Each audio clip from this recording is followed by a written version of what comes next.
No. All right.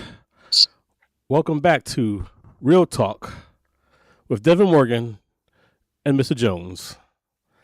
Um, how we doing, Mr. Jones? I'm doing just fine. I just caught up on Reacher season 4. I streamed every episode. I can't wait till episode 5. I mean, I don't know what you're talking about. I enjoyed no, it. I didn't say Reader was bad. I just said his acting is just not great for the show. I don't think he's becoming a character that's not that important to me in the show. I think everyone else It is, but works. It works for that character.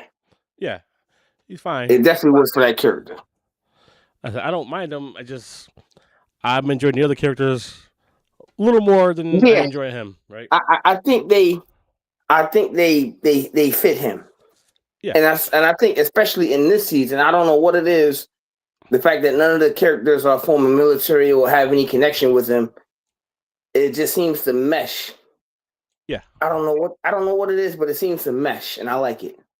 Yeah.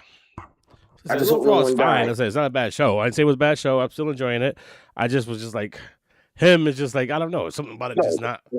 It doesn't fit with me anymore. I don't know, but yeah, that's where I was at with that. But for tonight, the agenda for tonight, we're gonna talk about the some opening movies, right? Opening season movies. So what about when you turn a movie on that pulls you in and just catches your attention, sets the pace for the movie, so you kind of know what you're getting into, right? Those kind of things. What I'm thinking about, maybe introducing the character in a way, right? That's like spectacular. And then we'll go over to a debate we've had recently about movies, about what makes a good movie, right? Is it the writer? Is it the director? The actors? What is it? And we'll talk about that. We'll debate that. And then maybe some hot takes and maybe talk about some guilty pleasures of ours. All right, so openers. What is because I told you earlier? Yeah. That I couldn't figure out a fifth one.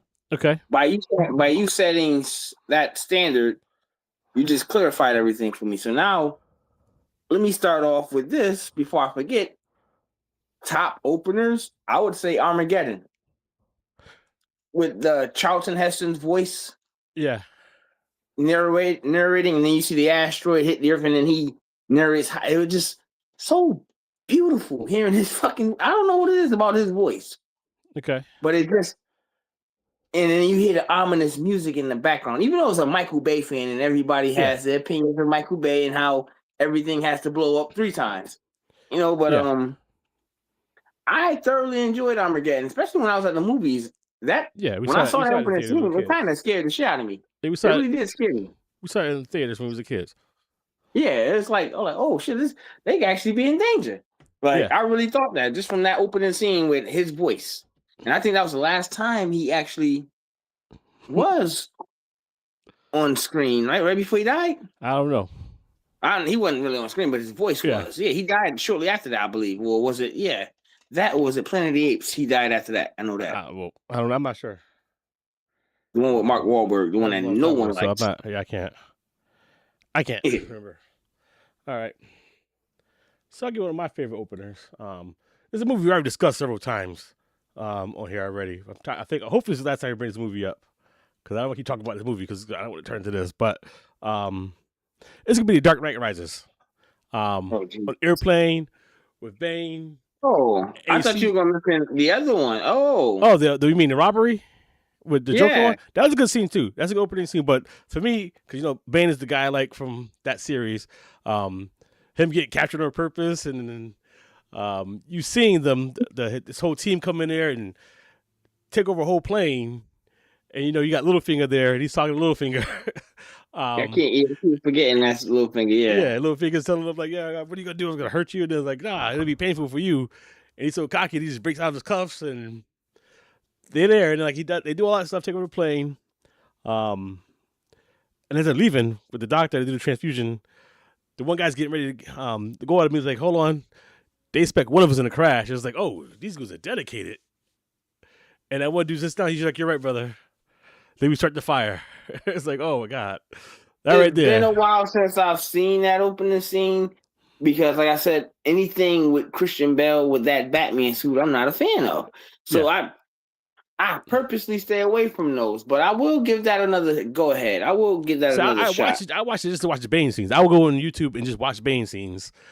Just see the Bane. I'll do that. Yes, I could do that. But there's some scenes without him that I do like too. I like Joseph Gordon-Levitt in that, even though it was a weird reveal that he was Robin, an older Robin at the end. They never really revealed that. They alluded to it, but it never actually came out and said it. And which Robin would he have been? Like, I mean, man, it would have been the new Robin, I guess. It would been like the 5th Robin or 6th Robin, right? And he would have been the first one, technically. I mean, for that series, universe. But I mean, in general, he'd have been like the 6th or 7th Robin, right? Because he wasn't. Yeah, he's not. His name really, Yeah, it would have been a whole new Robin. Yeah. By that metric, yes, you are right. He's not in the actual Bat family. Yeah, he would have been like the 6th Robin, I think, from something like shit. Maybe 7th. I gotta look it up, but it's a lot of them. It's a lot of them. Yeah. I'm going to go with, as we talked about before, Raiders of the Lost Ark. Yeah, that's one. Just the introduction to Indiana Jones with that whip, and then him being betrayed, and then the people who betrayed him wind up getting theirs, and him being so kind of funny, but also impending. It's the perfect opening scene. It's just to a character.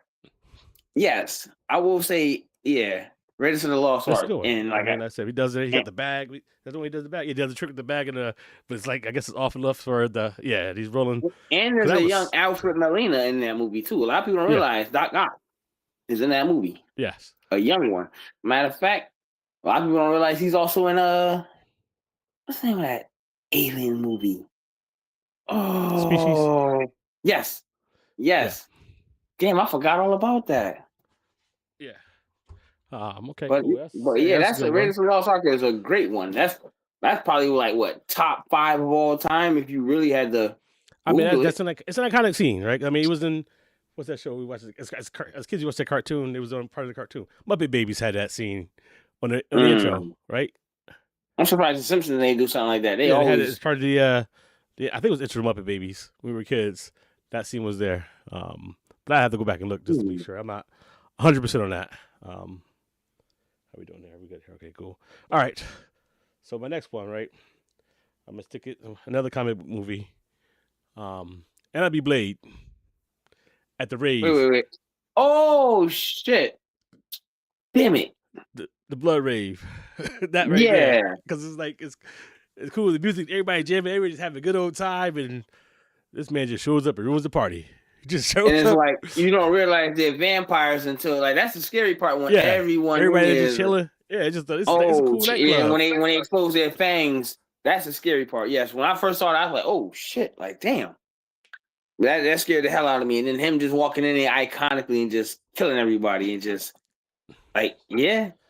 Yeah, that is a real good scene right there. Say just come in, you see who he is. Like he just goes in this pretty much slaughters everybody for the most part.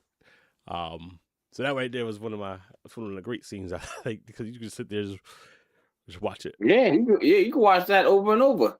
I don't think, matter of fact, the first Blade is damn near perfect. It is a great movie. Yeah, I mean, it showed comic book movies could be good movies, right? Everybody knows that because before that, every other comic movie kind of yes, wasn't great, right? I mean, we think of do we count the little Shaq movies back when he came out? Shaq movies don't count because those weren't mainstream comics. First of all. Well, Steel was technically a mainstream comic because he's in the Superman universe. Nah, not really. I wouldn't count that one. Yes, he is still, but he's supposed to be the. But it wasn't. That wasn't DC. That's not an actual DC movie, though. Yeah, I don't. Yeah, I don't. Like I said, for me, I think about comic. I mean, I always stick to Marvel because I don't. I'm not a DC. Everybody knows I'm not a DC fan. It's not. I'm a DC fan. It's that I just hate Superman so much. I just hate him. So I hate DC in general, except for Bane. And Batman I can tolerate. But well, hold on, wait a minute. If that's the case, if you hate Superman, then you gotta hate Captain America because they pretty much almost the same. No, but Captain America has flaws. Superman a has no Boy Scout, flaws. too. That's why I hate Superman. He has no flaws except for He's some an little alien. rock. Yeah, All he's right, an so alien but who chooses not to kill everyone. yeah, and he's just too good for no reason, right? He He has was a reason to be raised that good. way. That's why I like Homelander. Homelander to me seems like realistic version of Superman because Superman would eventually become a little cocky. Well, But technically, that's the case, and we got to say the same thing about Soldier Boy. He's a more realistic version of Captain America. yeah, I mean, yeah, He that's easy wouldn't to be say. this But goody two gee golly willigers who doesn't swear. Oh no, that's not what a regular soldier is. yeah, And you and me both have worn that uniform, and we both know.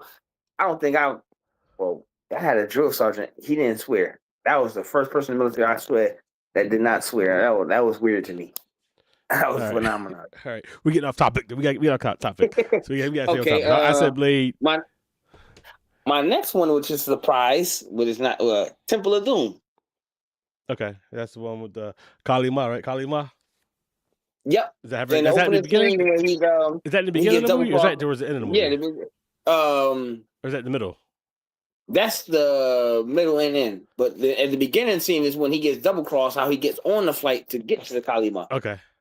When he that was when they jump out the plane with the with the raft. With it was owned by the Chinese man who tried to who tried to kill him and take the emperor. Right. Basically, he uncovered the first emperor of the dynasty or whatever, and that was like it was supposed to be this man's personal trinket. But he took pride in, like, once he got the ashes of the emperor, he, like, you can see, like, him and his boys kind of like pay homage to it. Yeah. So I was like, it seemed like it was more than that. It might have been like an occult thing, I think. But yeah, that opening scene when he gets set up and we get introduced to Short Round. Yeah. With Dr. Jones. Come on, we go for a ride. That's probably one of the greatest movie sidekicks. Because he actually put in that work, and he wasn't annoying, and he was sympathetic. All right. We talk about that. We can talk about sidekicks another time. I won't go to sidekicks just yet. All right. Another movie I like. I watched it originally. I didn't watch it. I avoided watching it for a while. After it came out, I thought it'd be a stupid movie, and then I finally got it started to watch it. And as soon as you turn it on in the beginning of it, I was hooked. And that is Pirates of the Caribbean. When Jack Sparrow show up, you know what? Listen, he showed me like, he's top of the captain of the crow's nest. Okay, he's doing the work, and you get there, and he pulls up. It's like, his boat was taking the whole time, and he steps off, and then they capture him, and he's like, he was so cocky, and that swagger he had. It's like, this is my guy right here. Wasn't that the opening scene of Pirates of the Caribbean? Wasn't the opening scene? It's pretty early in the movie. I thought it was a flashback to like Elizabeth, the female antagonist, the female character. But yeah, that's another Michael Bay film, isn't it?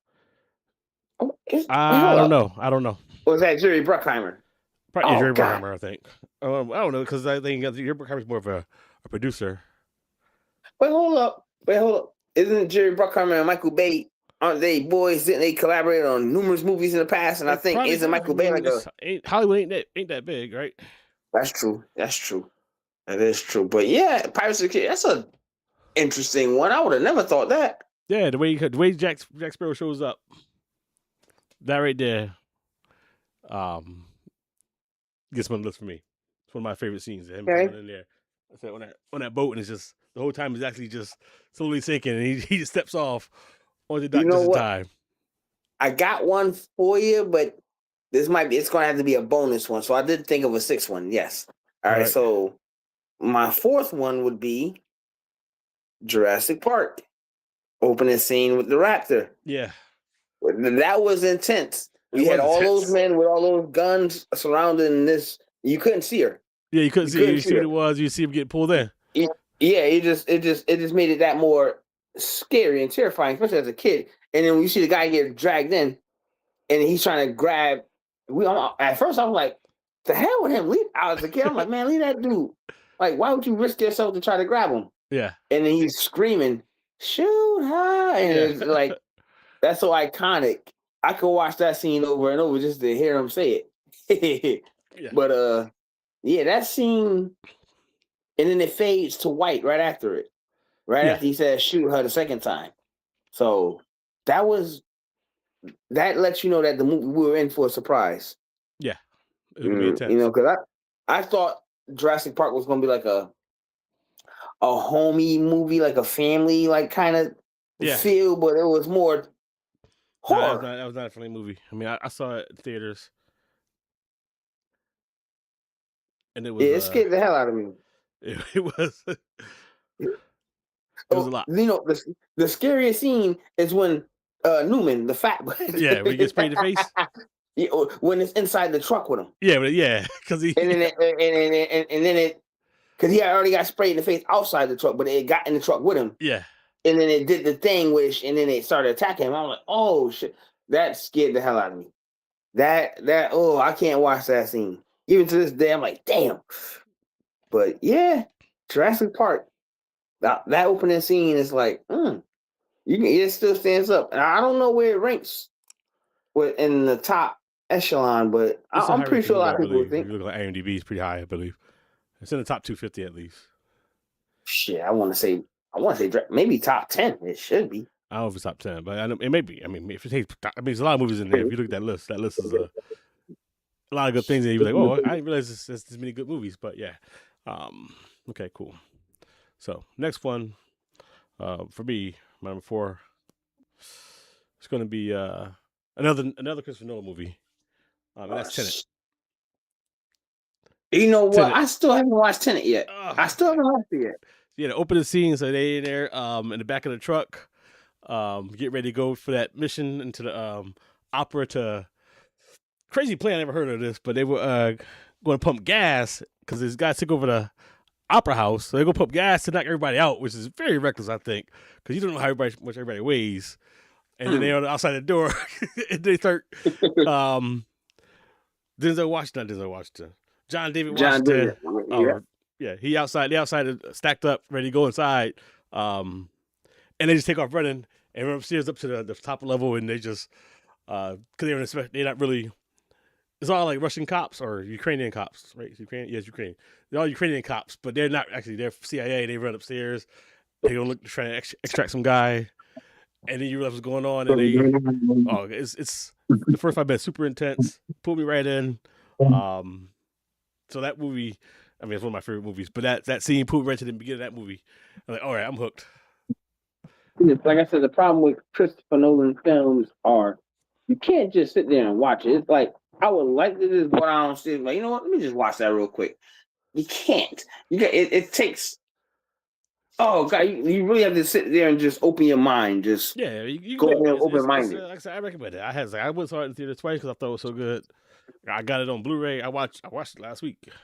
Like I said, it takes a special person to like really like enjoy his films. You know, to like he makes good films, but you'll miss a lot if you're not really like paying attention. Yeah, I said he had me hooked right away. Okay, so we got that. All right, this is my 5th one. All right, Jaws. Yeah, Jaws is gonna be there. Yeah. That's everybody's like. I was thinking about it. I'm like, you know what? Jaws is probably the greatest opening because you don't know what's happening. Because you just hear her screaming. Yeah, it just makes you terrified to go. I swear, just thinking of that scene, I don't pretty much like enjoy going to the beach. And if I do, I'll sit on the out, man. Listen here, I'll dip my toes, and that's as far as I'll go. After like Jaws, even that was a long time ago. I still refuse to get into the water, chest deep or chest high.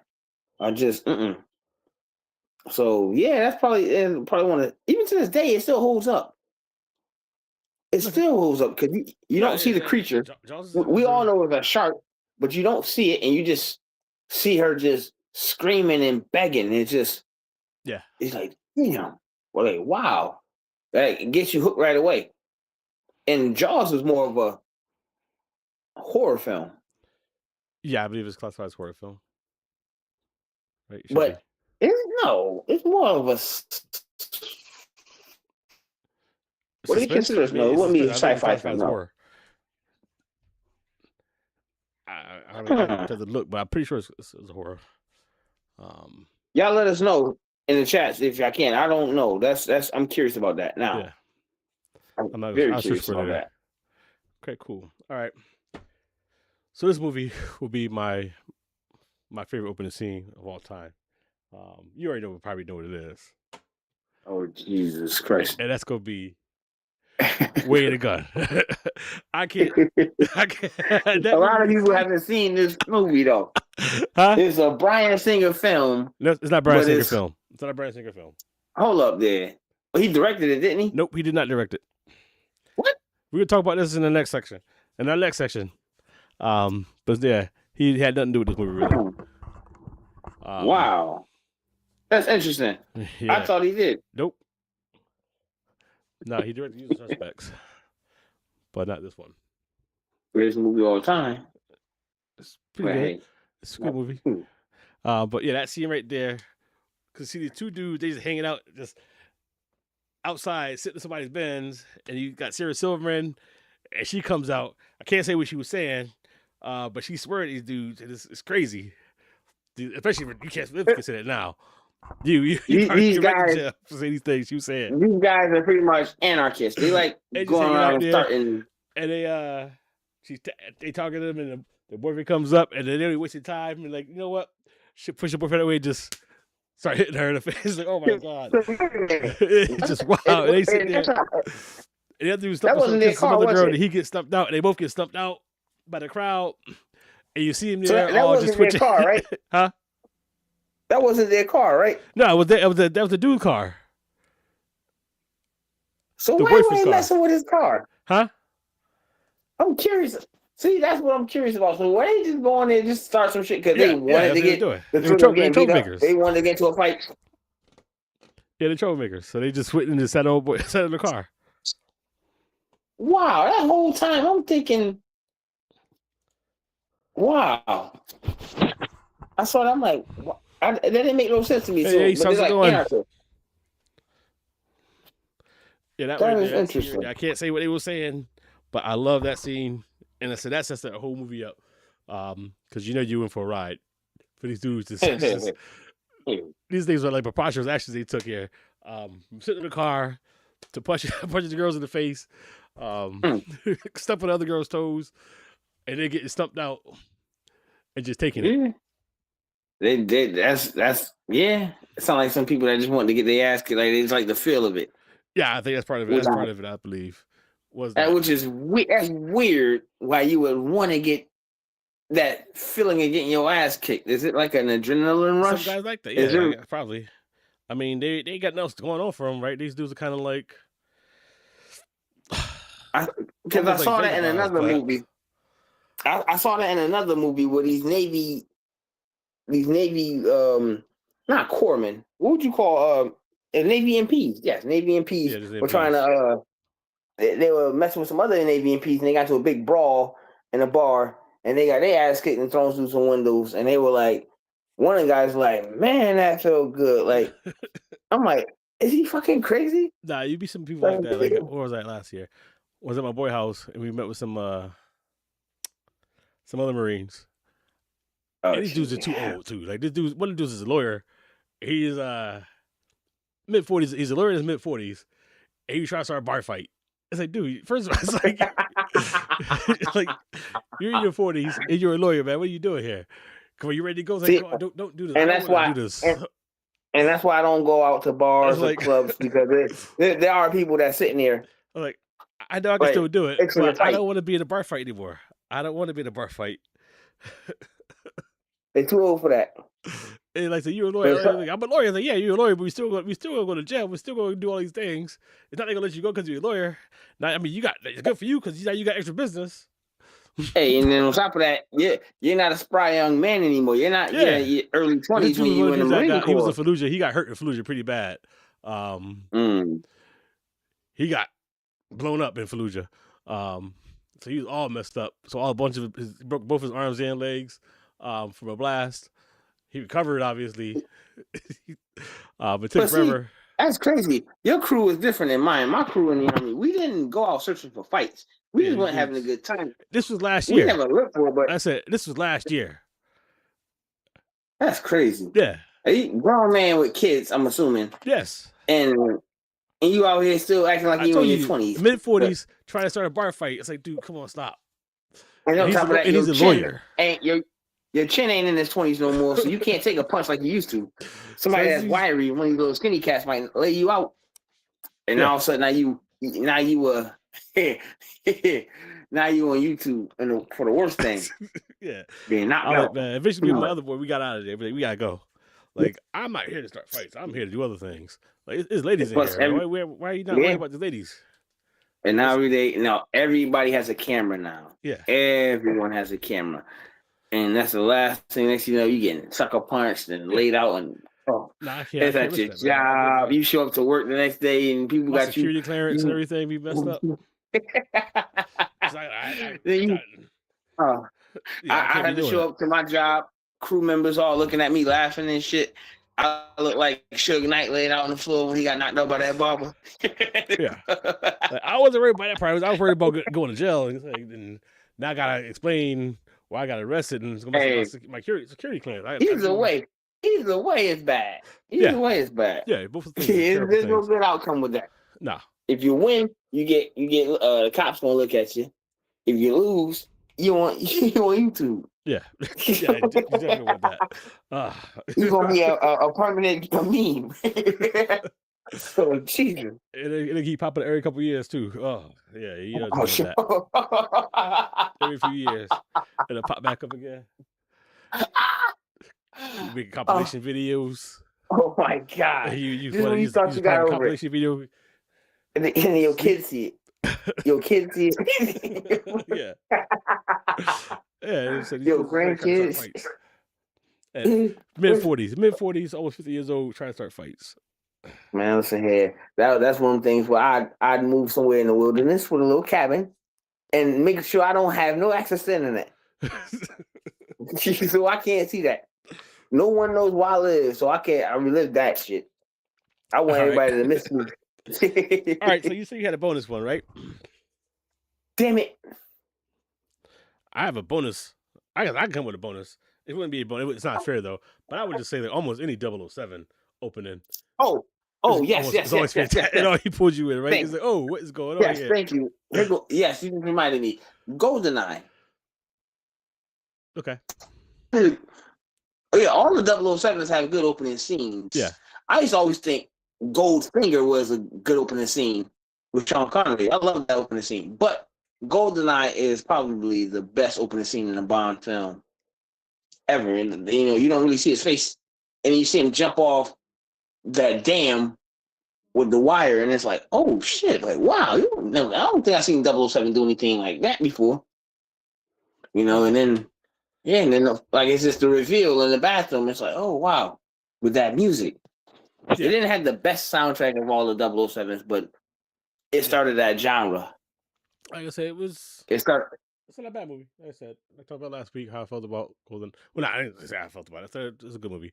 I like it. I just think it was more driven by the video game, but it's all good. I like the other one. Hey, that video game was a classic. Tomorrow Never Dies. With the boat. That's the one with the boat, right? Yeah. Yeah, with Michelle Yeoh. Yeah. That's her name, Michelle Yeoh? Yeah, Michelle Yeoh, something like that. Yeah, you know I got that. Yeah. I got the yellow fever sometimes.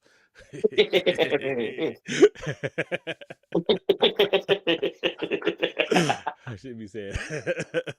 All right, cool. So that's that for a second. Let's take a break. We come back in like 2.5 minutes.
so we're back.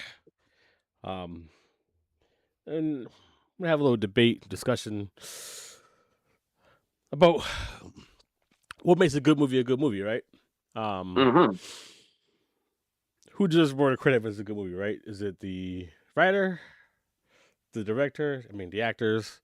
I would focus more on the writer versus director aspect, right?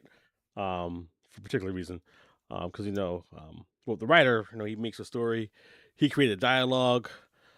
Yeah, He but has a the director structure. also has to show the vision. Hold on, me. He's responsible for putting everything together, right? I'm not saying the director is not important, but it's his vision, right? And he gives it to the director, and then the director takes what he was told and puts it in his own vision instead. So you're not getting the full picture, I think. That's not true, because Quentin Tarantino usually writes and directs most of his films. Yeah. So and most of his films are critically acclaimed, and a lot of his films are considered some of the best of all time. That's an outlier, though. So that's not. I don't want to just bring him up just yet. I want to talk about one actor or one writer in particular, really. And that's going to be Christopher McQuarrie. Name sounds familiar. So Christopher McQuarrie. Oh, let me guess. Way of the Gun. Wrote Usual Suspects. Oh. And then he wrote and directed Way of the Gun. So wait a minute. Why does Bryan Singer get credit for Way of the Gun? He does get credit for Way of the Gun. He directed. I was always under the impression that Bryan Singer had something to do with Way of the Gun in some aspect. I thought that was like his first directorial debut. No, that was Christopher McQuarrie's first directorial debut. No, so like I said, Usual Suspects is a great movie, right? But is it a good movie? Wait a minute. Written well? You said Benicio del Toro. Huh? What? No, that wasn't his. I said Christopher McQuarrie. Oh. Yeah, you sure? Hold on, I gotta look this up now. Okay, good. You got your. Oh, you can't Google, can you? I gotta let you do it. But I could have sworn Bryan Singer had something to do with Way of the Gun. I know I seen his name in there. I'm gonna Google it right now. Oh boy, can't get all the credit. I never, like I said, I've heard of him before, but I'm like, wait a minute, nah, Bryan Singer has something to do with that movie. Way of the Gun. I don't think he had anything to do with Way of the Gun, actually. I'm telling you. Nope, he didn't know. He had nothing to do with it. So why is his name all over it then? His name's not over it. You just associate him being it for some reason because you attach him to McQuarrie. Possibly. They long time collaborated. They worked on together in The Usual Suspects, which got an Oscar, right? Singer, he directed X-Men and a well-deserved Oscar. Like I said, it's one of the made his directorial debut was Way of the Gun.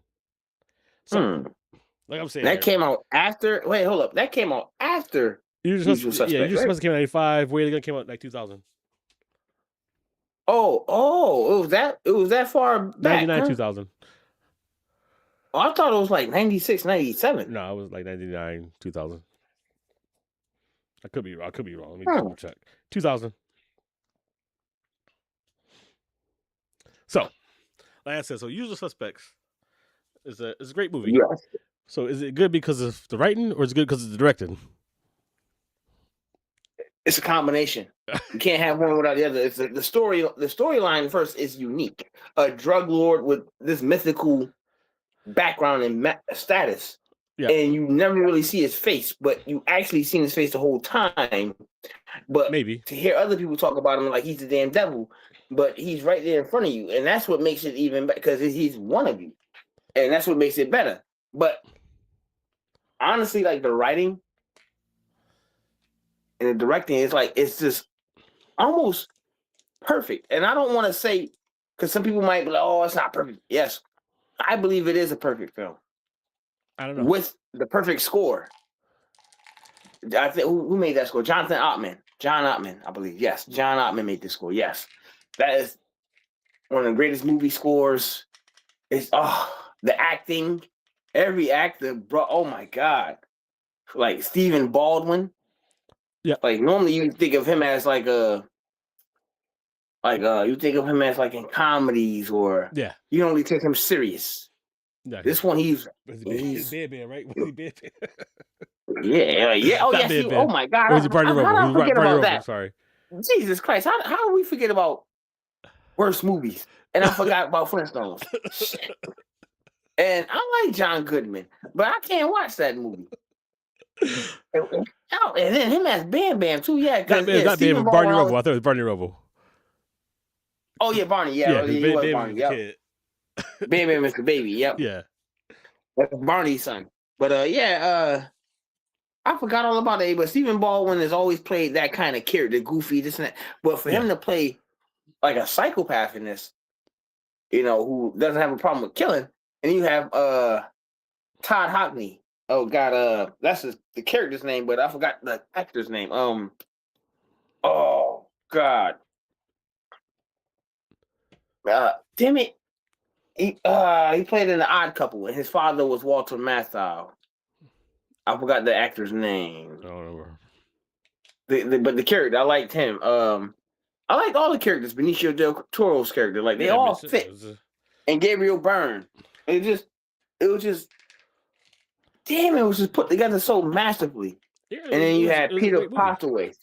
Yeah, it's a great movie. Like I said, it's not my favorite movie. It's one of my top 5 favorite movies. Not my favorite because my favorite, Way of the Gun, which had the same writer as that one, but also that writer was not able to direct his own film. So you saw his true vision. At least you didn't say no shit like Godfather, because that's everybody's go-to. No, but I'm saying, like I said, like he wrote it and then he directed Way of the Gun. So he got his actual vision was what you saw in the movie, as opposed to Usual Suspects, which was his vision, but it was actually twisted, right, to Bryan Singer's version of it. The Way of the Gun is a little, how can I say that? They almost remind me of, what's the name of that video game with those two psychopaths? When one is the quiet killer and the other one is the Army of Two? No, not Army of Two. No, they're both psychopaths. Yeah. They're both serial killers, aren't they? I remember that game. One of them kind of reminds you of like Max Payne. They got the receding. One got the receding hairline real bad. Yeah, and he got the long hair with the glasses. Yeah. Oh. I can't remember that. Yeah, I remember that. And he's a psychopath. I think he's the crazy one, but they're both crazy. They're both crazy, but he's the more crazy of the two. Oh my God! They made two names. It was something or something. Not Cain and Abel. No, it wasn't that. No. Oh, I think maybe something like that. They came out with 2 video games because they did that game because at the end, I believe the long-haired one, Kane Lynch, yeah, he wanted to betray his partner at the end, and then they came out with a sequel, but the sequel game was more like a prequel, I believe, to how they became partners or whatever. That was actually a good game.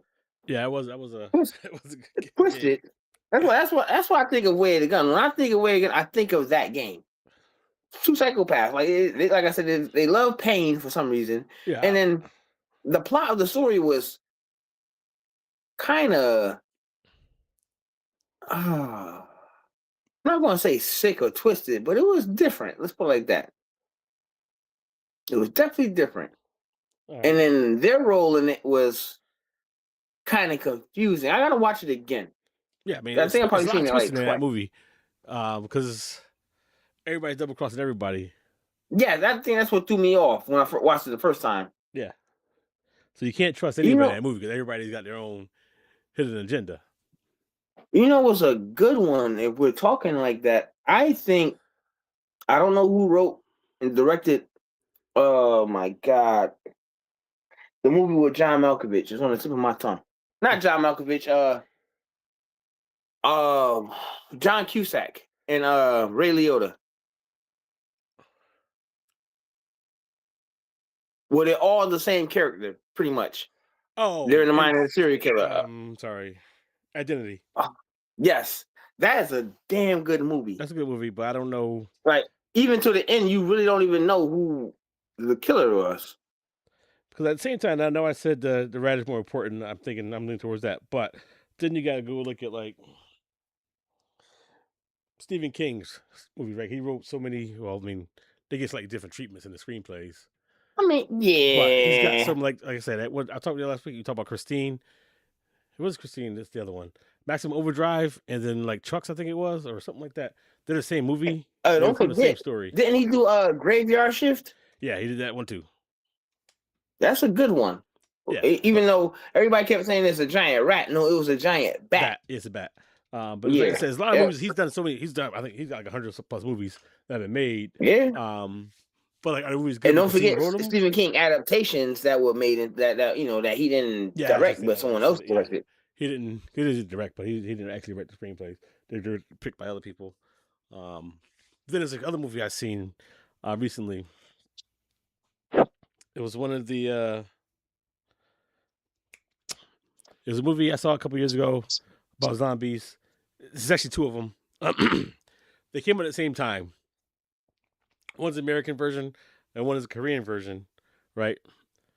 The American version is terrible. In the Korean version, what is it called?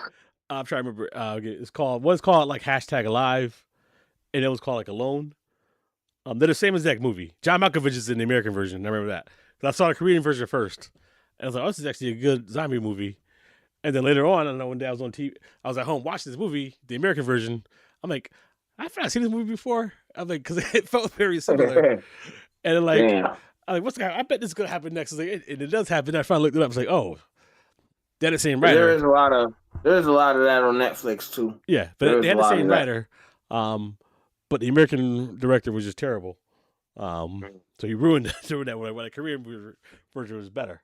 It was actually good. I think what makes a movie overall great is a combination of everything. It can't just be the writer, because the writing definitely has to be good. You can see by the seasons of certain shows where the writing was good in this season, and then the next season the writing fucking sucked. Like let's say The Wire. What's the best season of The Wire? It's not season 1. I won't say The Wire, because The Wire didn't like really deteriorate.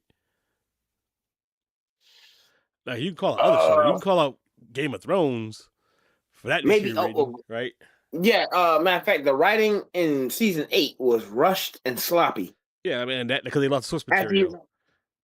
After you made her go through all of that, only for her to briefly sit on the throne for like maybe a day and then kill her, and to make her burn her what she was there to like inherit. Why would she burn what she's there to inherit? I don't know. That made no sense. George R. R. Martin, but I said I don't know, because I said that was one of the ones where they. A lot of people hate season 8 of Game of Thrones, and that's probably one of the worst written ones. That is, like I said, they flushed her character out only to make her into her father, the Mad Queen. Now, that's I know what happened in the book. Like, the book came out after that, right? So you can see what happened in the book. He gave them an idea where he was going to take it, and they just rushed it because he wasn't writing fast. I think they rushed. And then to put Bran on the throne, I'm like, that made no sense to me. Yeah, I mean, no sense. If anything, make Jon the legitimate king. He's Aegon. He's Aegon the Fifth, right? Would he be the fifth? I don't be watching that. Oh God, I forgot which lineage he is. Because A Knight in the Seven Kingdoms, that's Aegon the Fourth. Egg, the main character, the little kid, he's Aegon the Fourth. But I haven't seen that new one. I don't know anything about it. Yeah, I think Jon Snow. I think he is Aegon. He's Aegon the Fifth.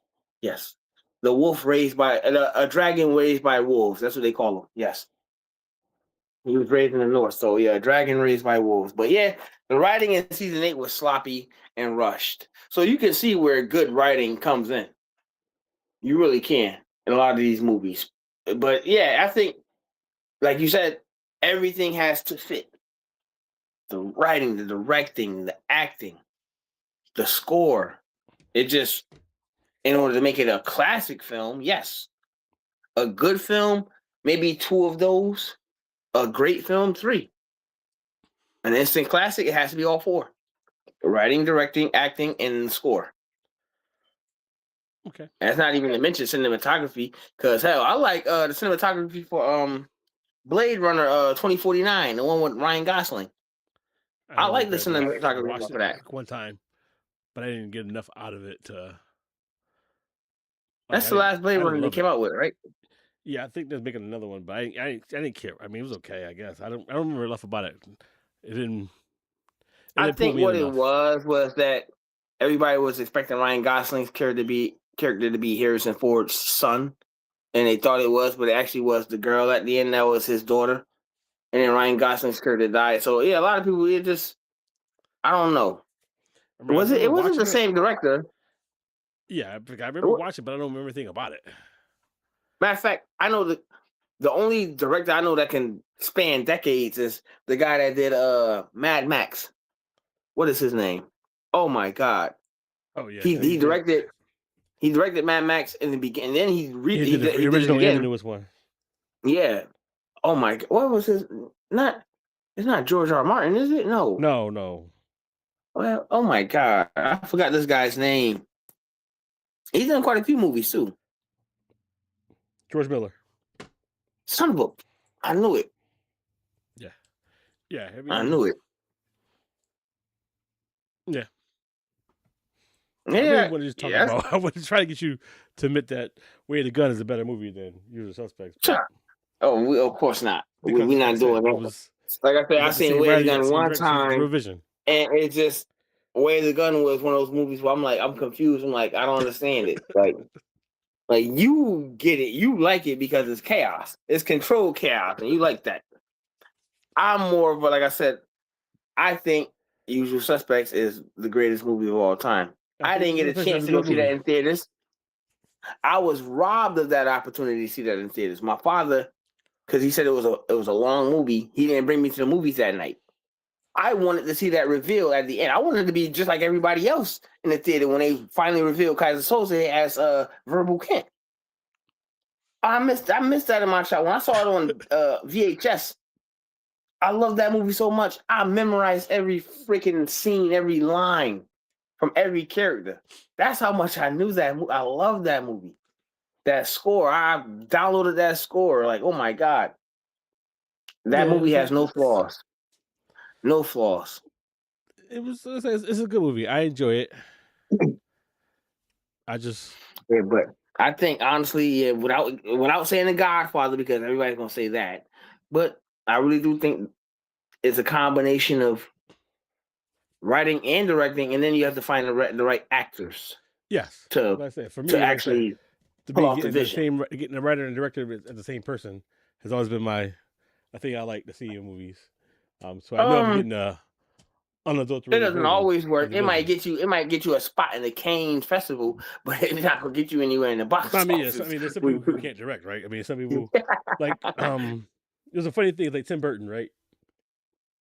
Don't you dare! No, Tim Burton's a great director. He doesn't want to be a director though. He never wanted to be a director. Tim Burton wants to be an animator, but he's a terrible artist. Like I watched a story about it, how he was at Disney, and the artist, and they fired him and they called him back, and because he sucks at drawing. But he really wants to be an animator. He knows he sucks at drawing, but as a favor, they made him the. And that's so crazy because you can kind of tell a Tim Burton film a mile away before you even see it. Like that Scrooge movie. I knew that was a Tim Burton film before I even. You could just tell by the atmosphere. I'm gonna see that. It's so crazy. I thought they already did a Scrooge movie with Johnny Depp in the beginning. I thought this would be like a sequel. So this is his first time. I believe so. I could have swore he played Scrooge before already. So, that's why when Tim Burton did like a sequel. Edward Scissorhands. That was his first movie he directed. That was more like a tragedy. That was a good one. Though it made you feel sorry for him. Yes, but that was more like a tragedy. And then of course the Beetlejuice. Oh my God, I think that's everyone's favorite movie, or man, like shit. If you were in the theaters with me when we went to go see Beetlejuice 2, a lot of people were my age. This was nostalgic, and everyone was laughing, and I forgot how good Beetlejuice 2 was. Oh my God. It was a great movie. I don't mention that enough. I think it was a great movie. I was looking forward to see the third one. I'm hoping we can still get a third one out of it. But I mean, unfortunately, Catherine O'Hara passed just recently, and she was a big integral part of that. But she also did pass in the actual movie, so her character died in the movie. So you can technically move Did she go to on. the new place? Yeah, that Did she get on a train or she just died? no, she died. Cause remember she got bit by those asps. Yeah, but did she get in a train Egyptian. to go to the next place? Yeah, to go meet old boy, her husband. All right, yeah, she got straight in. She was definitely going then. She was definitely going. She did. Yeah. All right. She did. Okay, good. Good. I mean, that's but yeah, they closed that up, so that's good. Well, I didn't even say like, honestly, died, yeah, but... that's. But if we getting back on track as far as like film directing, yeah, Tim Burton, I like his films. Yeah. Matter of fact, damn, who's his composer? Danny Elfman, right? No. Yes. If he doesn't have Danny Elfman in his films, it doesn't work for me. If he doesn't have Danny Elfman, it doesn't work. They kind of complement each other. That's probably one of the few, besides maybe Steven Spielberg, even though he can get away with not having John Williams, but most of the time he needs John Williams to have $1 billion movie. Because didn't John Williams do Jurassic Park? He did the score for Jurassic Park. I don't know. I believe so. I don't pay attention to the score. That's more of a you thing. I am a score connoisseur. I just pay attention to like the story. The writing is good for me. I pay attention to everything. And if the score reels me into, I can listen and be like, ooh, now I'm listening and watching the film. I'm like, okay, it's got me hooked now. You know, I sometimes I feed off of that. Mm-hmm. Okay. But yeah, I mean, it has to have a good story. Yeah, I said like, the directing, the acting, story, right? I mean, and then like stories. I said, and sometimes the director, I think a director could definitely ruin a movie. Like I said, watching that Korean one, right, versus the American version. Oh, wait a minute! Matter of fact, hold up, we're forgetting the obvious one. John Carpenter. He wrote and directed Halloween. Yeah, see what I'm saying? See, you guys true vision, as opposed to the other one, right? As opposed to Rob Zombie's. Wait, did he write directed too? He basically copy and pasted that, and he just took some. He also wrote and directed. So you got to see his actual vision too, right? A lot of those lines were already stolen from the first one, from the original. Yeah. If that's what I'm like, oh my god, he just copy and pasted from the original. He just added his own brutality to it, but it was pretty much the 78 version, just remixed. But instead of Michael being an average 6'2" guy, now this guy is 6'7", 6'8". Like looking like Jason Voorhees. Like I didn't like the Rob Zombie films at all. I hated those. Just like the Christian Bale Batmans. I put those up with that. I refuse. If Rob Zombie Halloween was to come on right now, I would not watch it. Yeah, I know you hate that. Rob Zombie and Halloween 2, definitely not. And definitely not. Nolan, he does a lot of his own writing and directing, right? Yeah, we talked about it, and we also said Garland, the Wachowski brother, or was the Wachowskis. John Hughes, I guess too, right? John Hughes did a lot, actually. If I think about it, back in the day. Stop laughing. I'm trying to be serious here, dog. I'm trying to be serious here. And you want to make jokes right now. I know you're trying to be. You did that Freudian slip. That was a Freudian slip right there. That was a Freudian slip. I was about to say what I was about to say. I mean, this is preposterous what I'm seeing here sometimes. Some of these things. I'm not gonna play these games. So John Carpenter he has quite a few movies that he's written and directed. Does he? Oh, did he do The Thing, or was that Deborah Hill? No, he directed it. Well, that's she's a producer, I believe. Yeah, he's written. Yeah, I don't give a lot of films. Gives out money. What about Didn't he also do Assault on Precinct 13? That was also his one, I believe, right? Yeah. He did that one. He's also a composer too. I forgot. He does it all. Yes. That's why you like him. Wait a minute. Escape from New York. That's a movie no one talks about. I'm looking. I just pulled him up, and we can have a good discussion just about him alone. He's classics. Yeah, Assault on Precinct 13. Yeah. The Thing, Christine, Big Trouble in China, Prince of Darkness, They Live. Oh, Escape from L.A. Yeah. The Halloween Oh my franchise. He came God. back for Halloween. Oh, he Yeah. does. All right, he was the composer and producer on the last Halloweens that you hate. Yeah. The last three. The score for those wasn't too bad. I'll give him that. But yeah, he's got quite a filmography. He's got quite the filmography. I want to say who's better, him or Quentin Tarantino? Well, Tarantino's got only 10 films that he's done. But Tarantino was also Only weirdo. 10? I like Tarantino, but he's a weirdo. Like I said, I mean, He's only got 10 I can't films? blame him for doing some of that weird stuff. I mean, I'm not a feet guy, so I wouldn't do what he did in Dusk Till Dawn. I mean, not at least not like that. But hold on. What did he do for? yeah, Oh yeah, his character. Yes, I would have done that.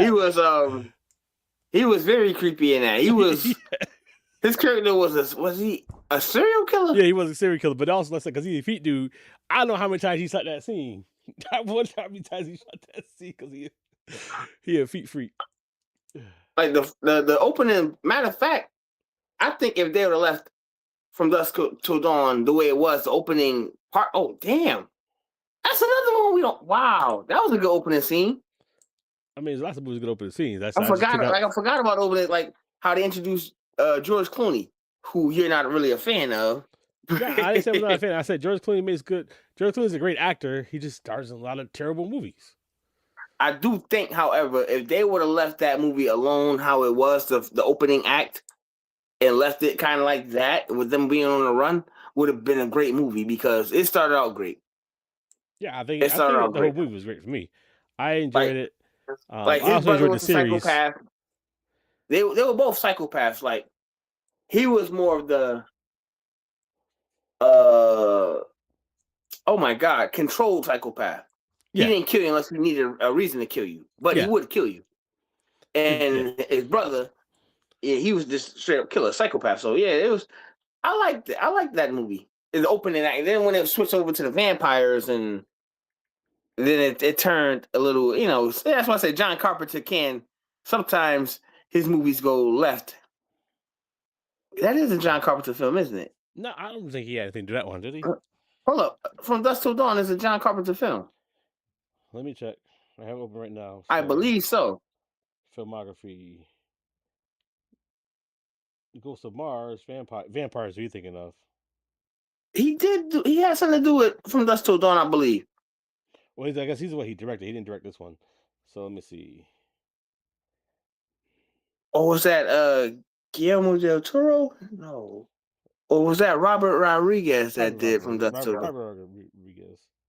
Yeah, Robert Rodriguez. Yeah, because he also his cousin. He also did the Antonio Banderas series that he did with Desperado and the other one Once Upon a Time in Mexico. It's a sequel to Desperado. Yeah, that was all over the place. I remember watching that one. I think I have that on Blu-ray. Yeah, or that movie was all over the place. That's why that didn't do too good. It was just Johnny Depp in that one, right? Because he blind eventually. Yeah. Because he loses. Eyeballs get ripped out. Yeah, they do a procedure on him for his eyes because he's seen too much. Eva Mendes is in there too. Yeah, I think that still shoot. Yeah, for some reason he can still shoot somehow because he can hear. Yeah, it made it part of like I don't know if it's like a character down there that he emulates or something like that, but it was like he could hear their footsteps. I'm like, what? Come on, man. Yeah. Ain't nobody that damn good. It was over the top.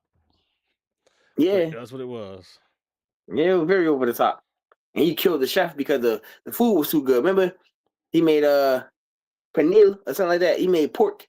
And he's like, I gotta go back there and kill the chef to make because it's too good. And he went back there and actually killed the chef. I'm like, what the hell? Like, dude, I thought you were joking. Why would you kill a chef if he made it that good? You're never gonna get anything that good again. So, like I said, that movie was definitely over the top. But Robert Rodriguez has made some over the top films too. I'm not really too much of a fan of his. Didn't he make that other that Bruce Willis movie? Remember he did that he was part of that. Oh God, who did Death Proof? That was Quentin Tarantino. Well, Yep, that was Tarantino that did Death The other Proof. was Robert Rodriguez. Yeah. And Robert Rodriguez did the one with Bruce Willis with the mutated he was like a colonel. Terror. And his men got, Planet Terror or something like that. Oh no, Yeah. Planet Terror was the anthology. No, Grindhouse is even a movie. Grindhouse. Yeah, Grindhouse was the Grindhouse was Yeah, Planet Terror was the one with the girl with the zombie with the gun leg. Rose McGowan. Yeah, she had a gun leg, and the other movie was Death Proof. Hold up. Wasn't she in both movies? She might have been. I just thought about that. Wow, wait a minute. She got killed in Death Proof. She was the first one to get killed. He slammed her head into the he drove her head into the damn dash and killed her. And then he went and killed her friends. And then she was in that. Wow, I didn't realize she was in both. Wow. Damn. Goes to show you how, and she was right there the whole time. And they pretty much promoted that movie. And I still haven't really seen Planet Terror like that. What do you mean? I watched Death Proof. You saw it in I theaters, seen Death Proof. No, I didn't see Death Proof with you. Because I went and saw them at the same time. It was one movie. It was one long movie. And I didn't go to the movie see Death Proof. I forgot where I seen that at. It wasn't you. It was Henry. Yeah, it was Henry. When did Death Proof come out? They came out at the same time. I remember that. Whenever that was. Was it 04? No. 08? Let me check here. 2007. Oh, so it was like a year after I got out. Okay, I thought I went to the movies and saw it with my boy. Nah, I mean, it was Grindhouse. We had to see both movies at the same time. No, I forgot how I seen Death Proof. Yeah, Death Proof. Like I said, Quentin Tarantino, he's one of the ones. He'll make a movie. His movies can kind of be a little boring at first, and then they pick up. Because Death Proof was kind of boring in between. I'm pretty sure it was you, me, and Henry that saw that movie. It was Grindhouse. No, it was you and Henry. I didn't see Death Proof in theaters. Okay. I didn't see it in theaters. So I remember because first off, you had to watch Kurt Russell is near and dear to my heart. He is near and dear to me, just like Bruce Willis is. And to see him begging on screen like that is beneath him. And that hurt my feelings to see him begging and crying. That's Jack Burton. That's Snake Dan Plissken. Come on, man. He's not supposed to go out like that. Oh, Jesus. And then to see him get whooped like that. Oh. But yeah. You said, oh God. I believe, Quentin Tarantino, also he did a movie that I know you called him a creep, but what did you think of Hateful Eight? I love Hateful Eight. I mean, I hear that. I love that movie. I'm saying when I say he's a creep, I mean, he's a creep, right? Everybody knows he's a creep because he's a foot guy, and he did that scene over and over again. You know, he did more than one take with Selma Hayek with a foot in his mouth. Oh God! Because he's a foot fetish guy. Jesus. Oh my God! Yeah, that's what I'm saying. I didn't know that. That's just but who wouldn't eat Selma Hayek's feet? She's still gorgeous to this day. Things I would do to Selma Hayek, but one of the things would not be on her feet. How old is she? She's not even 60 yet, is she? She's close to it. And she still look amazing for her age, which is rare for a woman in Hollywood to even go from her younger years to look even better in her older years, and don't look like she had any work done. Yeah, that's amazing. Keep it up, whatever she's doing. But yeah, like I said, I loved Hateful Eight through and through. That was a damn good movie. Was a great one. That was a good movie, and it's crazy how.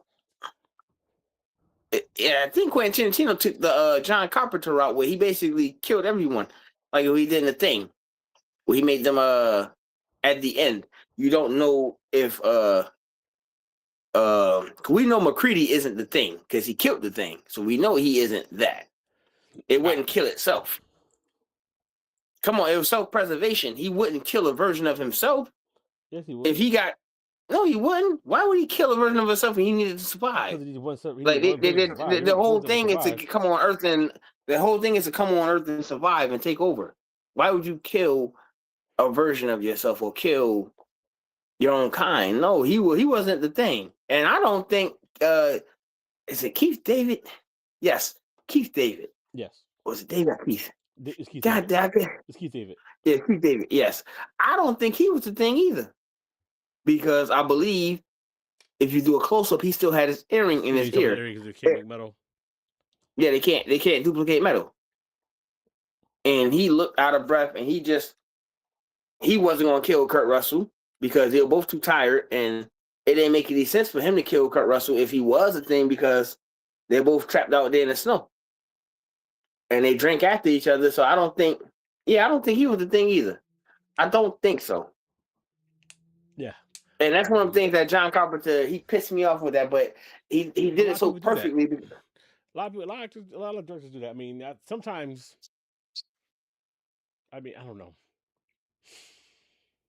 It's kind of a cop out, right? It's kind of lazy. It's almost some people say it's lazy writing. But right? I think a lot of his movies he made with the intention of not making a sequel. He did that because the original Halloween, he never intended that to make a franchise. That was supposed to be left the way it was. First of all, right? Because a sequel, most of the time, it's nothing but a money grab. It's like, we can get. I want to say it was right after Freddy Krueger. Well, damn, who started the whole sequel thing? We've seen lots of remakes, but sequels go back. I don't know. Sometimes it's more story there, right? If there's more story there, I'm okay with the sequel, right? But if you're just doing like John Wick, let's take a break. Let's take a break and let's come back, and we're going to. I think this would be a hot take. I think. You gonna mention the John Wick thing? Huh? Yeah, let's take a break. Be back in like 2.5 minutes.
right, we're back.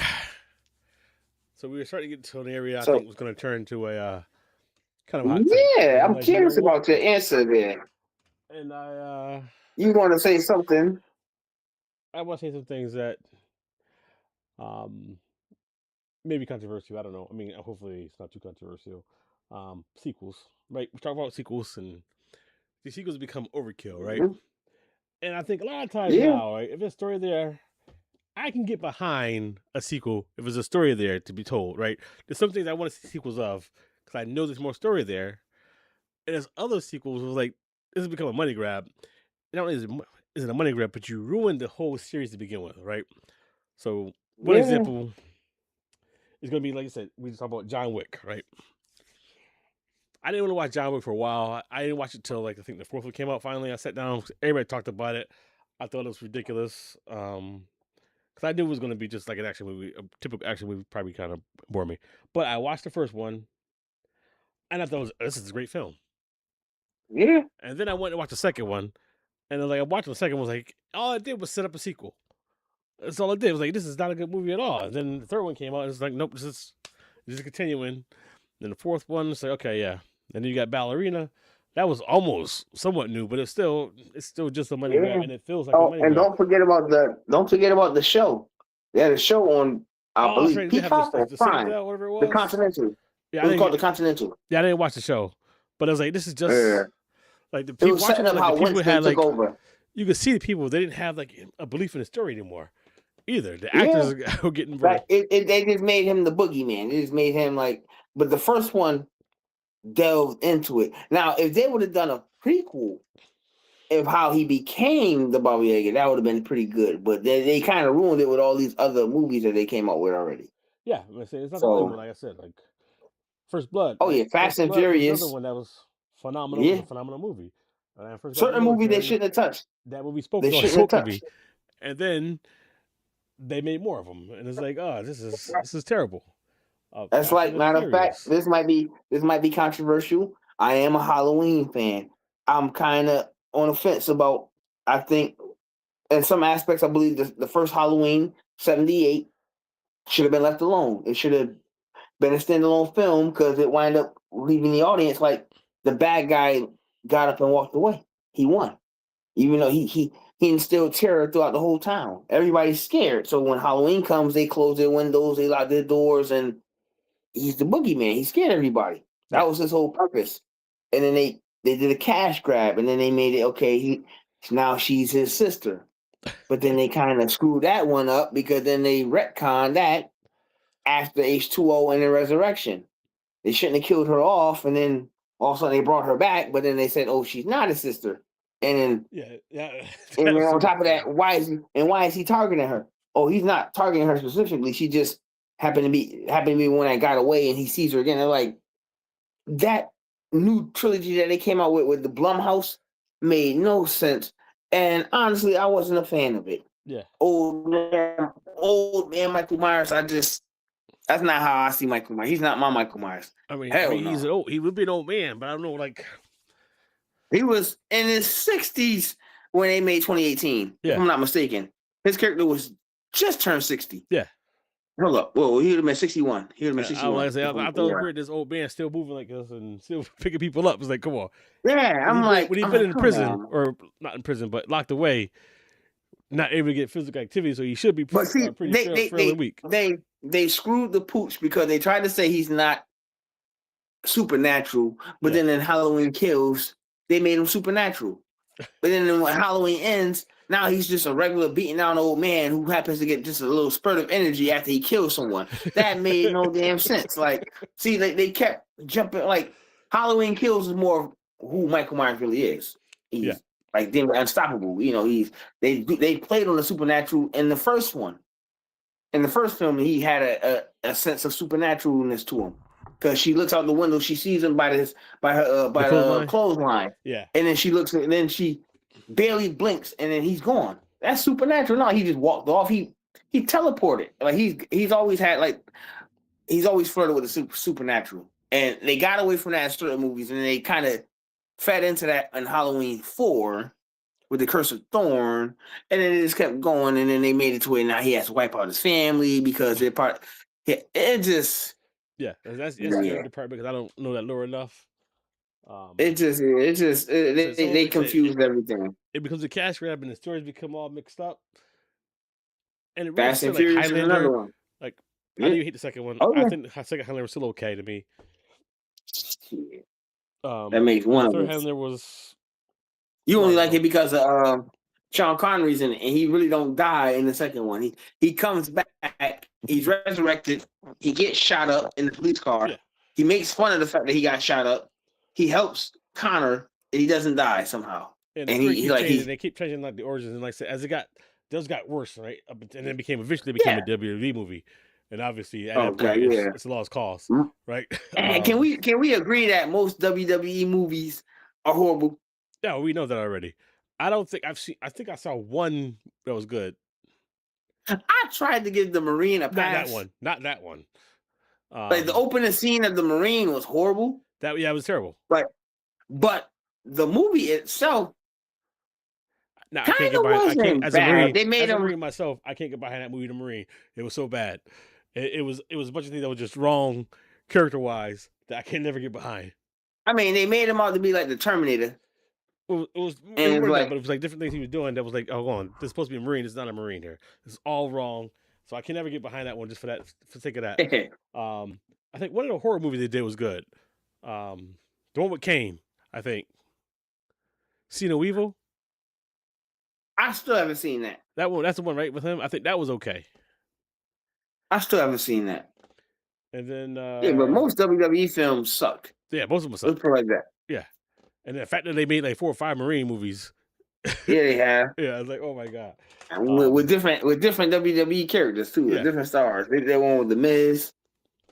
And then there was some other ones. I don't know if he reprised his role or whatever, but like I said, they all suck. Yeah. I said, only thing that could have saved the Marine is they had Randy Orton do it. Because Randy Orton was a Marine.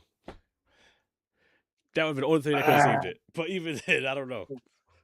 Because he would at least get the character the right way, so he was doing the right things. Certain names, whether it be box office or whatever, still can't save a franchise or save a. Well, I mean, I'm not saying for me it would have saved the movie for me because he would have had the character down the right way, right? Because he was all wrong as a Marine. He was not a Marine. It was just so it was glaringly wrong, and it distracted me from anything else. I couldn't even enjoy the movie at that point because I know certain things should be done certain ways. But that's me, right? Because I'm a Marine. I mean, see, well, then when you do that, you nitpicking. You can't enjoy it because you're like, okay.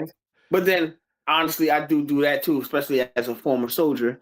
Then when I see someone who's supposed to play a certain role, I'm like, wait a minute. Yes. We never did that, or they don't do that. That's bullshit, you know? So it's like, you call out things, even though then like you always accused of being, you, yeah, I'm like. No, it's some things you got to get right. Some things you can't mess up. I just like, I'll give Chris Pratt credit. He plays that role pretty damn well. He does. Terminal List. Yes. As a Navy SEAL. He did good in that one. He did good in his. Granted, because he played Navy SEALs in quite a few movies. Did that one, and he also did Tomorrow War. Because that one, he's a Green Beret. That was good. Yeah. Yeah, that was good. He was Green Beret. That was another one he did a good job at. But some people, it's all about and certain people that can actually fit the soldier look, or just. I don't know. So you don't have to I don't know. They get it right. The right demeanor, right? At least have the right attitude about it, and just take it serious. Uniform on and having like being fit. It's more about the character. You can see it in him. It's like, is this person like? No, he's doing the little tiny things that you would notice. And what throws it off for me. That's just like, matter of fact, Taylor Kitsch's character in Terminal List is a prime example because I know some soldier friends who act just like him. Yeah. Who acted just like him, reckless, free spirited, always drinking, just party guy, just womanizer, just. Hey man, they were the Taylor Kitsch character you too. Talk about that like that. No, first off, you didn't have long hair, and let's not talk about that. I thought you got a hair appointment. I thought you had. I did. I don't see any major improvement. I got a shape up. I got a shape up. That's what I got. I got to fly out in the morning. I got to fly in the afternoon. All right. Yeah, you got to shape up. Okay. Yeah. How much you paid for that shape up? $20. Jesus. You get what you pay for. $20. That's what it costs you now for $20 for a shape up. Shit, they cost more than that. $20 for a shape up, $40 for a regular haircut. I mean, that's crazy. That's what the shave. And these people, they profess themselves to be master barbers. What is a master barber? That barber, I ain't seen him in a while. He's 55 for just the haircut. Actually, he moved away. He moving to Vegas. That barber. Oh, so he about to get that big bread down there, huh? Yeah, he moved to Vegas. He ain't selling. He guys gonna keep it shop, but new people gonna be there running the things while he moved to Vegas. Mm.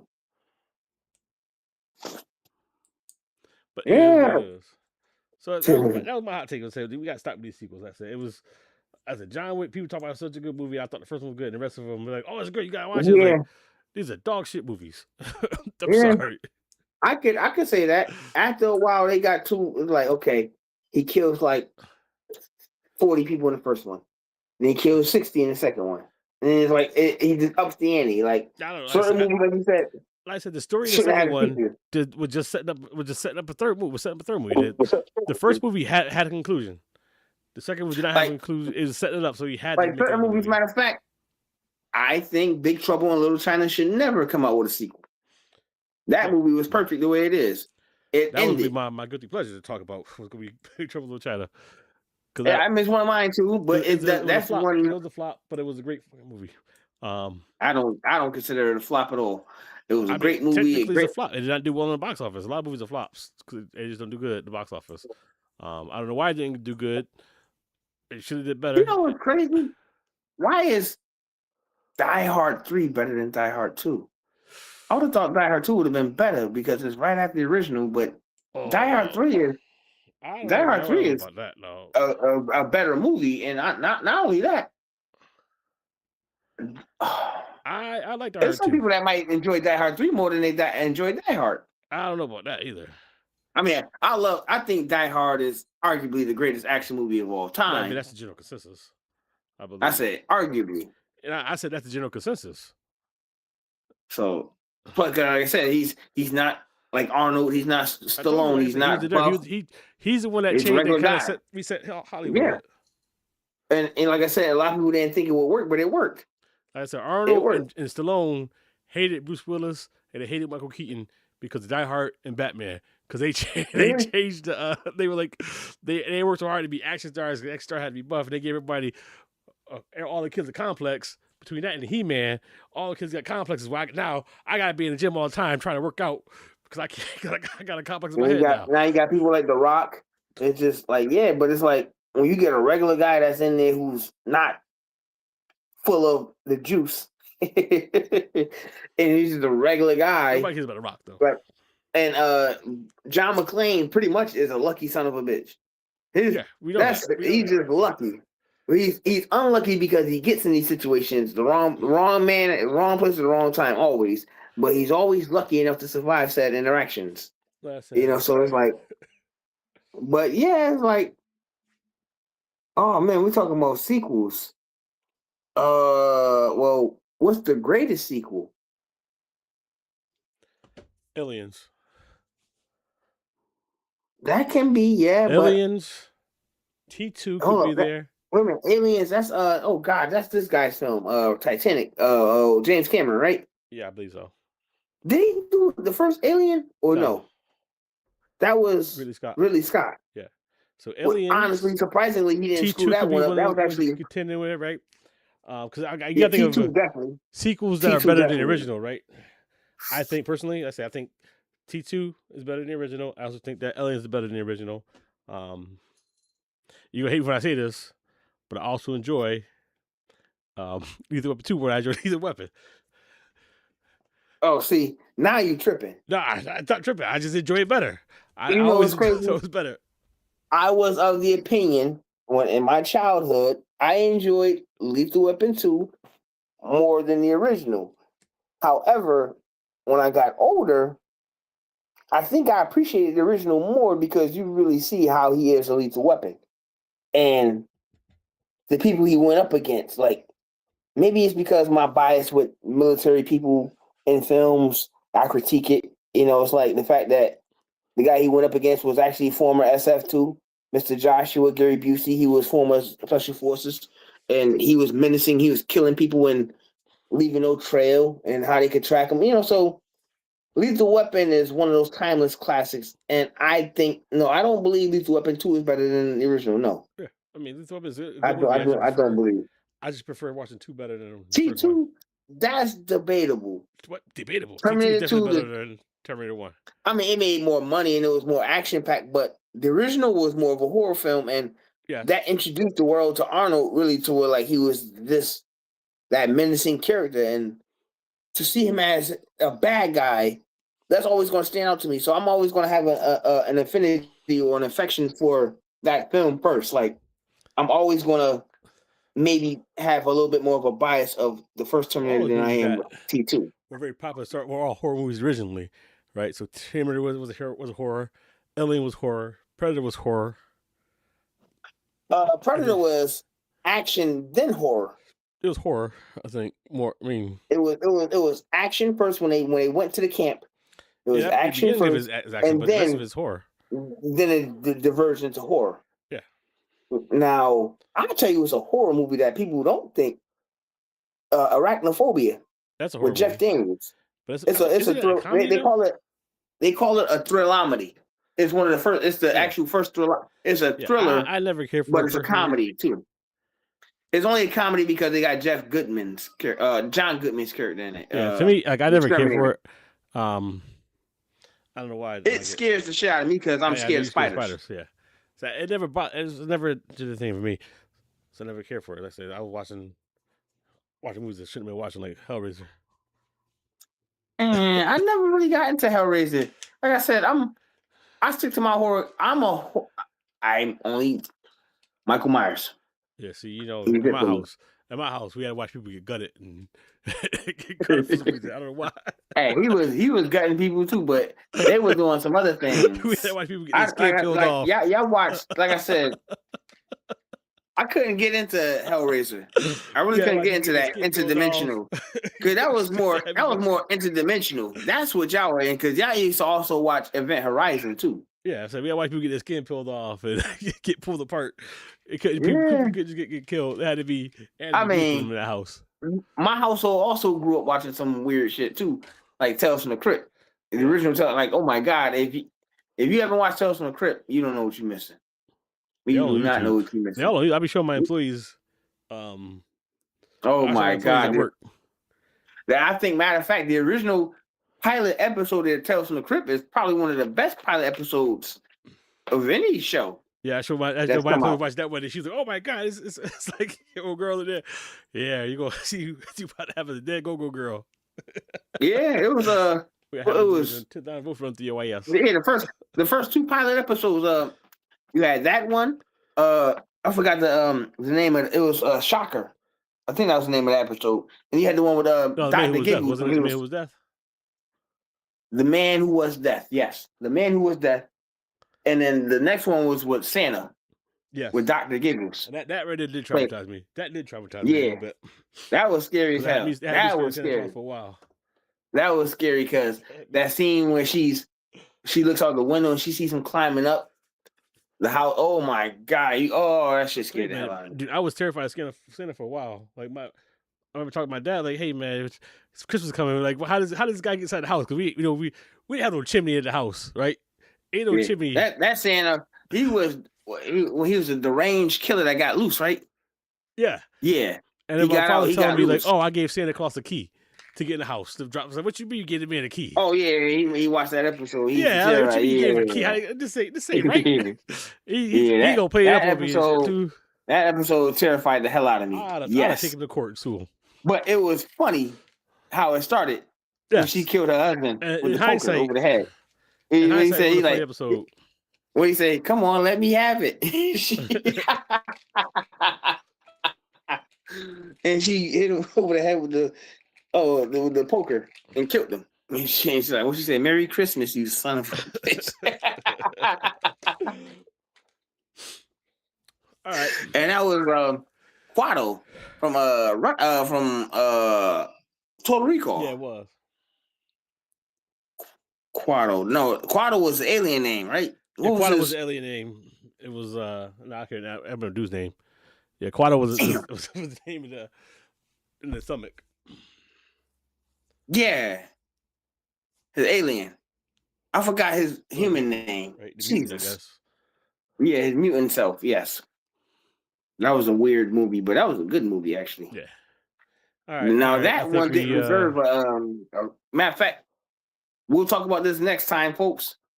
Remakes that shouldn't never been made. All right. Yeah. Let me Not this episode. We'll do it next episode. Remakes that should have never been made. Cause now you got me going. All right. Yeah, we'll do that. I'm making notes of that right now.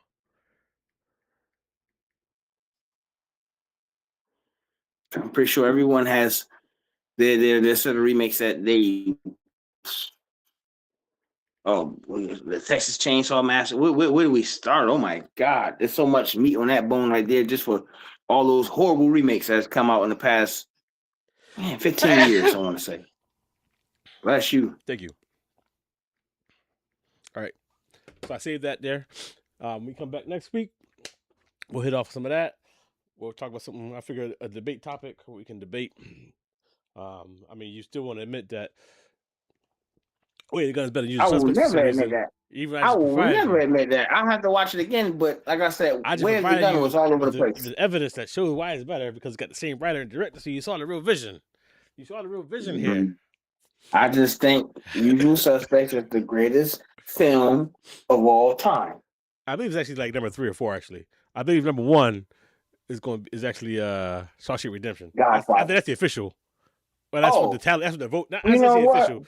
That's what's voted as the best. I can't argue with that only because Morgan Freeman, his voice is like talking to God. It's like he has a God-like voice. Him and Charlton Heston, like I said, their voices just draw you in. And anything with Morgan Freeman back then was money. It was great. Even though I'm not really big on Tim Robbins, but that movie was actually pretty damn good. Yes. Where is it at? I know there's a way to do it. What's the greatest film of all time? There's a way. It has it set somewhere in there. I know it's going to be either Godfather. I don't think Titanic was on there. I know Godfather somewhere in there. Let me see here. Sorry, here it is. Oh my God. Clear. Everybody's being stupid right now. It's 0 results. I know why it's saying 0 results. What are you looking up? The top movies of all time. Yeah, they have it. They have a section on IMDb. Usually in the app, but the app ain't working right. I don't trust IMDb, right? Just. Well, I mean, that's one that everyone votes on, so it's like the most concentrated place where everything can be. We can pull things up right away. I would go to the website probably and look. Well, yeah, you speak true. I think number 1 is Shawshank Redemption on there. It doesn't have any flaws. I feel for the character though, and the fact that he goes through what he goes through, and it pisses me off to see what he goes through. Yeah. So it's hard to watch that movie because it's like, damn, how much torture does this guy have to go through in order for him to get exonerated? And he basically frees himself. If you haven't seen the movie, spoiler alert, he frees himself. He gets out of prison. He number 1 is Shawshank Redemption. Number 2, Godfather. Oh, yeah. I told you. 3, let me guess, not E.T. No. I've seen that on there somewhere. Nope. Is it an Alfred Hitchcock film? Nope. It's Christopher Nolan. Dark Knight? Yeah. Are you fucking? All right, yeah, that's enough. That is enough for tonight. Jesus Christ. I knew I was going to get triggered. That's wrong. But like I said, that main dude. You already know my thoughts. Every week I got to talk about that fucking movie. Now again, Jesus Christ. Yeah, I said I was hoping to be last time we had to bring this up, but Dark Knight is number 3, and we're not. I mean, Dark Knight is an okay movie. I just find it's highly overrated. People are talking right now. I think it is. Like I said before, the main reason I always thought that movie was overrated. It's not that. It's not bad. I just think that. I just think I'm just not a fan of Heath Ledger's Joker. The actor that passed away. If not for him that's passing pretty away, much it. I think it would have been an okay movie. It's a good movie, just not. I don't That's think it's number pretty three. much That it. is. Yeah. Somewhat. They also said, I saw it somewhere. It was ESPN that said this shit, so I definitely don't hold them to. And God, but they said Dark Knight was the greatest superhero film of all time. That's complete bullshit. I'll say that. Like I said, Yeah, like I I said, I feel that movie is highly overrated, and thank God I'm not the only one. Thank God I'm not the only one. Let me see here. I'd rather watch Batman Begins before I watch Dark Knight. Where's this from? I know we didn't probably pissed off a lot of people. Nah, it's fine. Like I said, hey, folks, I am a Batman fan. Of DC, Batman is my favorite character because I'm not really a Superman guy. Batman is numero uno to me. So he will always be. So 1989 Batman holds a special place in my heart. Shit. That's the first time we got to see a live action movie. And I'm not talking about the Adam West films. Those are two That's my Batman. Obviously. That is my Batman, yes. The other ones are okay, but like I said, I just feel I'm not like a DC guy at all. Only because of my hatred for Superman. It's so high. The Christopher Reeve Superman was. I think you don't like the Henry Cavill Superman. That's I never watched it. I never watched Henry Cavill Superman. I never watched it. The only Superman I've seen has been Dean, whatever his name was, Dean Cain, and Christopher Reeve. Lois and Clark. Huh? Yeah, Lois so and you Clark. watched Lois and Clark? Lois and Clark, and then Christopher Reeve, the only Superman I've ever watched. But I say even then, I have comic books for Superman. I don't even read them. I just have them.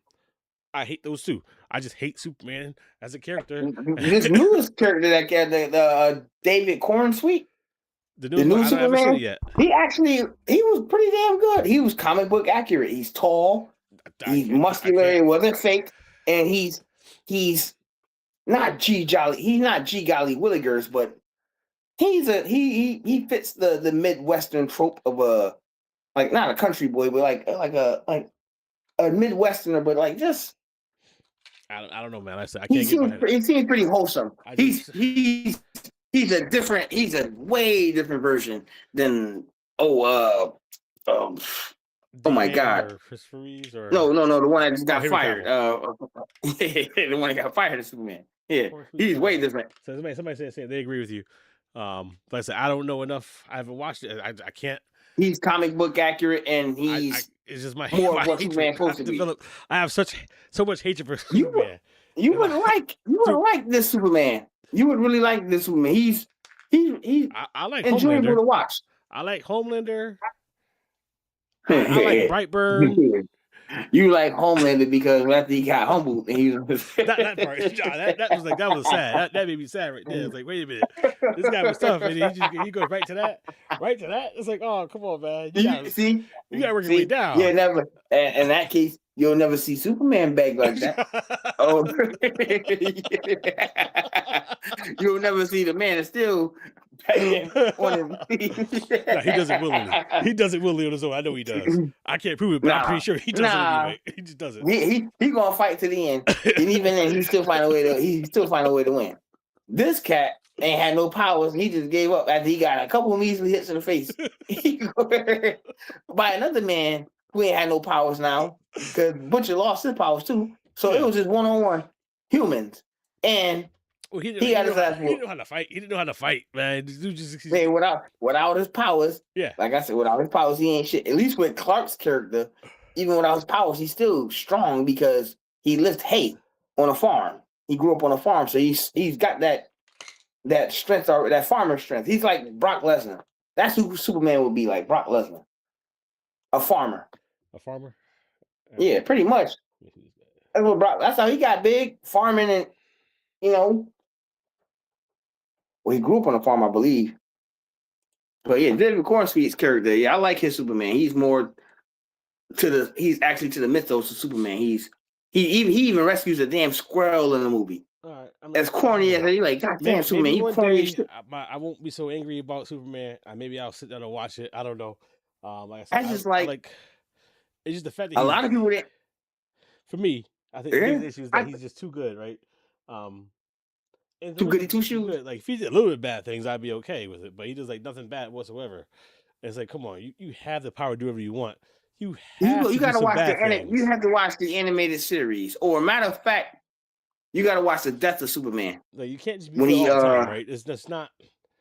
I don't care who you are. You can't be good all the time. It's got to be. If you watch the animated one, the Death of Superman, Yeah. you'll love that Superman He because doesn't the take one advantage of anybody ever. Like he could. He's got all kinds of powers. He can do whatever he wants, and he's just being. there is a scene in there where he's not the real Superman. He's a clone of Superman because Lex Luthor needed the world to still think that Superman was alive. Yeah. But even though the real Superman was basically taking a dirt nap, he was alive, but his body was just healing extremely slow. Yeah.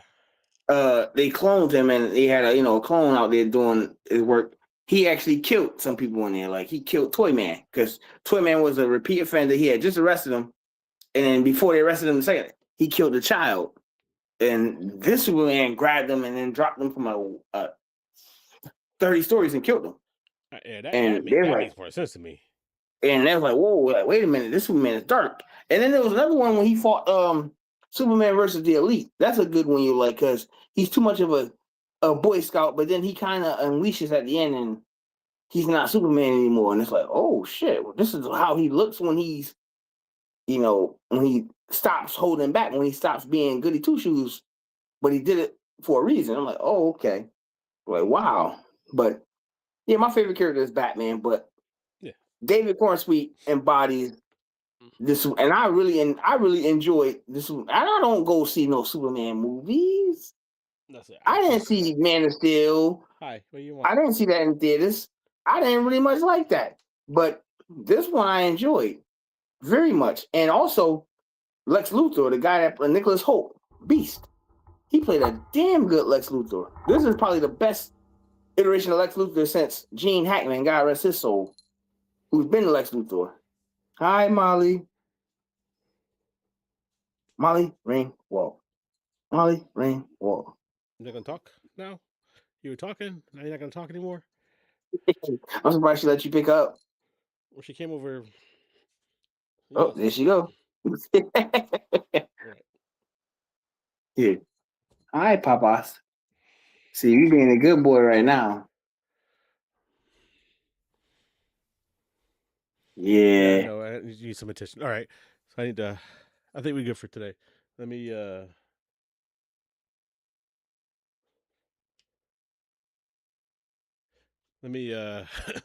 Wrap this up. We'll come back next week. Like I said, we'll talk about movies that should not be made. Yes, there's quite a few, and I don't even have to do any research for most of them. I got them right off the top. So we'll do that. I gotta finish. I packed most of the way, so I gotta catch that plane tomorrow again. So I won't be back home again until Thursday night, late. Unfortunately, be living in a hotel again, but it's part of the job, right? It's the cost to be the boss. Yeah. Oh, look at Molly. She's on your screen now. That's what she does. What are you messing with? You better not mess with that stuff over there. You know better than that. That's out of character for you to be looking over there. She's probably doing it to get your attention. Yeah, Man of Steel, man. So everybody says Cornsweet is better. All right. Listen, I don't know. I mean, I don't know if I can. If I can suck it up and sit there and watch this guy, that irritates me so much just for existing. I have no reason to hate him. See, I'm telling you, man. I have no reason to hate him. I just do. You like this guy. He's enjoyable as Superman, and I think he captures what Superman really is. He's not dorky, but he's like. I'm not gonna say gullible either. I have some comic books with Superman in them. I think the closest iteration I saw of Superman that fit the Christopher Reeve model was Brandon Routh.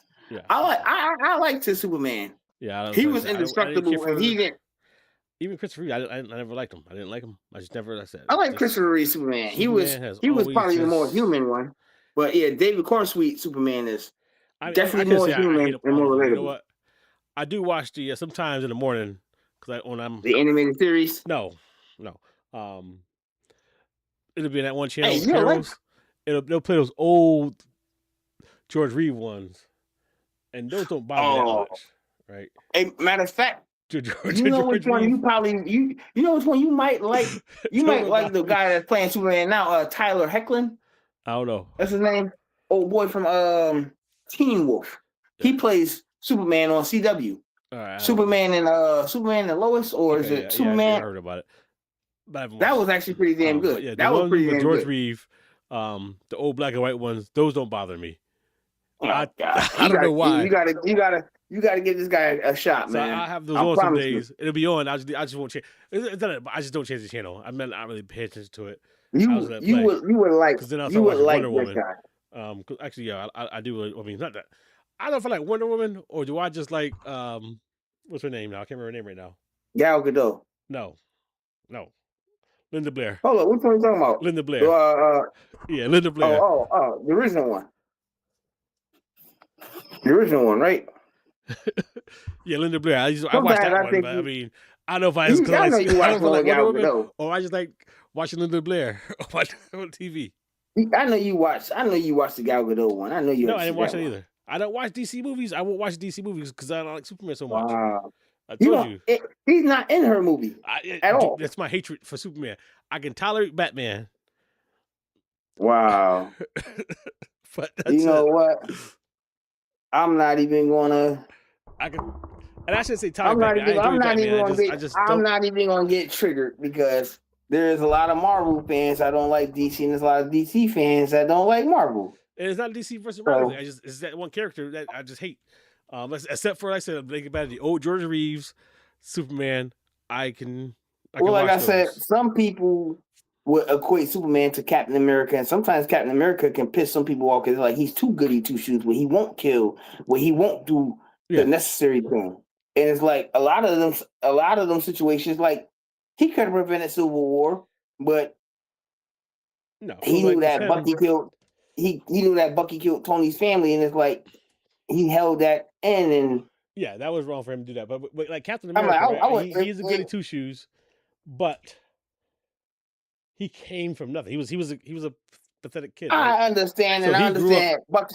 I understand him and Bucky is like this, but him and Tony was like that too. But then, if I was Tony, I don't think I could ever forgive Steve for that. Like, you're still friends with the guy that killed my parents. To be fair, he had no control over it, right?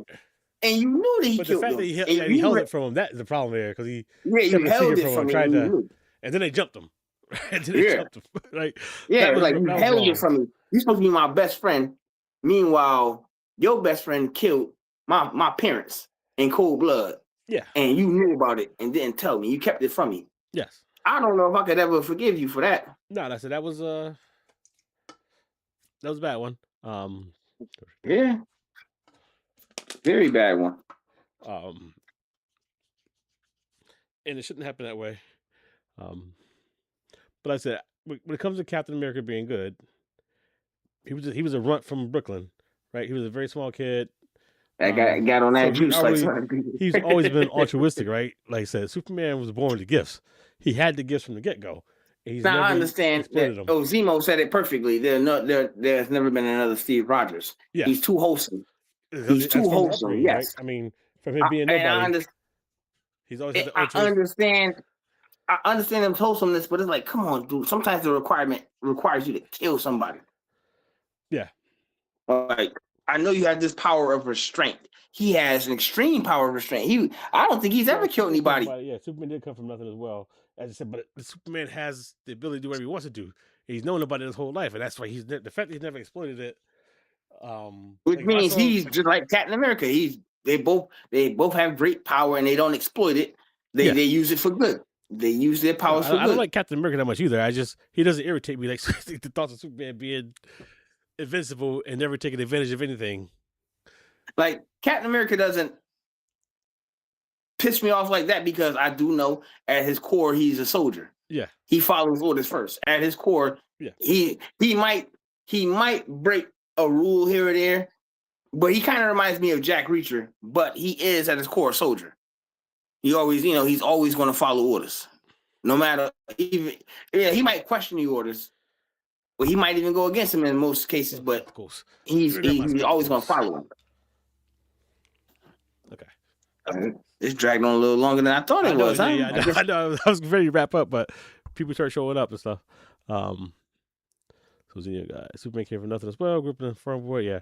Him and Captain America, they both come from similar backgrounds. They do come from the same backgrounds, right? Similar. Yeah. I mean, Captain's from the just city, like Tony Stark and Batman, but in Tony Stark's reality, his parents weren't killed until much later. Yeah. When he was already in like his 20s, I believe. Yeah. And Batman's parents were killed when he was just 9. So that traumatized him to become who he was. Tony was always an arrogant prick. Yeah. He was always arrogant. You know, he had the brain. He's like the third smartest man on the planet behind Reed Richards and Dr. Doom. You can kind of flip those. They're on different Earths, so you can't really say the third smartest planet because they're on different Earths. It's always been implied that he's the third smartest. I heard that somewhere years ago. Superman and this is before all those Marvel movies took off. Captain's a soldier. Yeah. They got similar backgrounds. Like I said, they both were raised like they never really talk about Cap's parents. You just know he's from Brooklyn. Yeah, but they never talk about his parents like that. But he's obviously been raised right. Plus him being, like I said, him being a runt back then. But he's always he always does the good thing, the wholesome thing. You know, he never skirts that line. Never, even though Bucky was his muscle, because Bucky wasn't protector. That was his muscle. Yes, that was his muscle. He didn't have to do anything because he always had Bucky to protect him, or Bucky would do the bad things. We'd have to do him.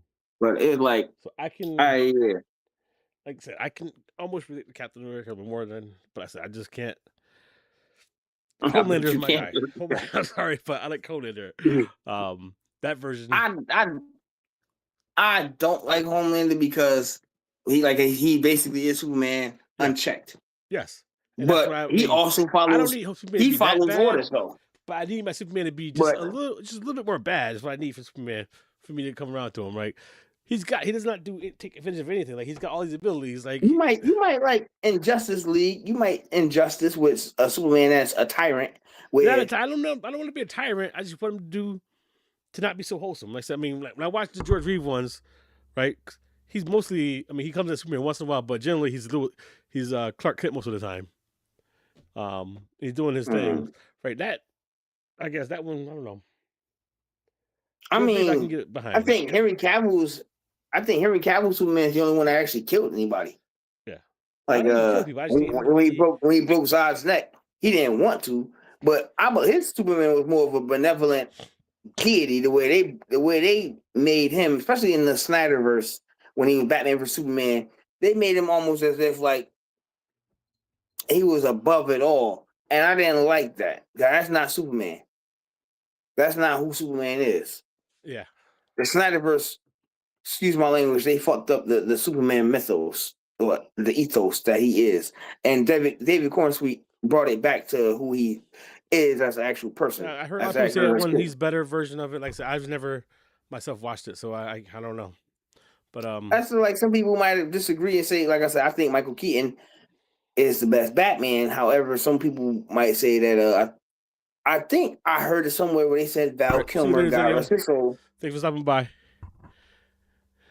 And he said Val Kilmer's Batman, or his iteration of Bruce Wayne, is the closest to the actual original comic book that I don't know, Tim Kane made. Is it Tim Kane or Bob Kane? Bob. I forgot the guy who made. I believe it was Bob. Yeah, he's actually the closest version of Bruce Wayne. So yeah, I mean, it's all who you prefer. Yeah, but I said, I've never liked Henry Cavill as Superman. I don't know enough about it. I can't comment on it. I can't really comment on him. I've never watched. I've seen 3 Supermen. That's George Reeves, Christopher Reeve, and I like and Brandon Routh. Dean Koontz. Dean Cain. Dean Koontz write books. The guy who did Superman Returns with Kevin with oh God, Kaiser Sose. What's his name? The actor. Kevin Spacey. Yeah, Kevin Spacey. He played Lex Luthor. Like that Superman wasn't bad. Oh, Bryan Singer made that one too, didn't he? I don't know, man. I don't know. But that's yes, he did. It's almost 9:00, man. We'll be here Yes, been it long is. enough. Yes, it is. I We need was to, only going to 750. yeah, You went way longer than you supposed to. I need to wrap up so I can go finish packing and stuff. All right, so we'll All be right, back folks. in a week for We will see you another next week.